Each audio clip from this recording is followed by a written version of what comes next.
ধারণা করে কথা বলা নিষেধ ইসলামে। ওয়া ইন্না যান্না লা ইউগনি মিনাল হাক্কি শাইআ, আল্লাহ বলেন ধারণা কখনো সত্যের বিকল্প হতে পারে না। আপনাকে সত্যটা জেনে বলতে হবে। আমরা এরকম সমাজে অনেক করি, অনেক।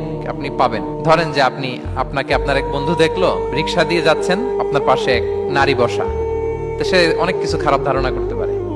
এরকম হয় না সমাজে?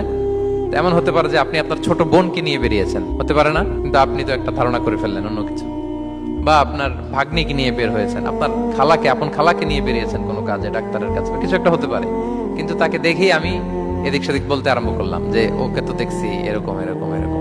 আছে না নাই? আমাদের সমাজে আমি দেখেছি যে কারো যদি ঠোঁট কালো হয় তো মানুষ ধারণা করে নেই লোকটা মনে হয় সিগারেট খায়। কিন্তু সিগারেট সেবন করা ছাড়াও কারো ঠোঁট কালো হতে পারে কি পারে না বলেন? এগুলো সমাজে প্রচলিত। বিয়ে করার পর ইমিডিয়েট যদি কেউ একটা গাড়ি কিনে বা হুন্ডা কিনে, এটা কি বলে বলেন তো? এই বোধহয় শ্বশুর বাড়ি থেকে যৌতুক নিয়ে আসছে। দেখছেন, এরকম ভুরি ভুরি আপনি সমাজে পাবেন। আন্দাজে ধারণার উপরে আমরা অনেক কথা বলে ফেলি, কিন্তু নিশ্চিত না হয়ে আপনি কোনো কমেন্টসে যেতে পারবেন না, এটা একেবারে নিষেধ।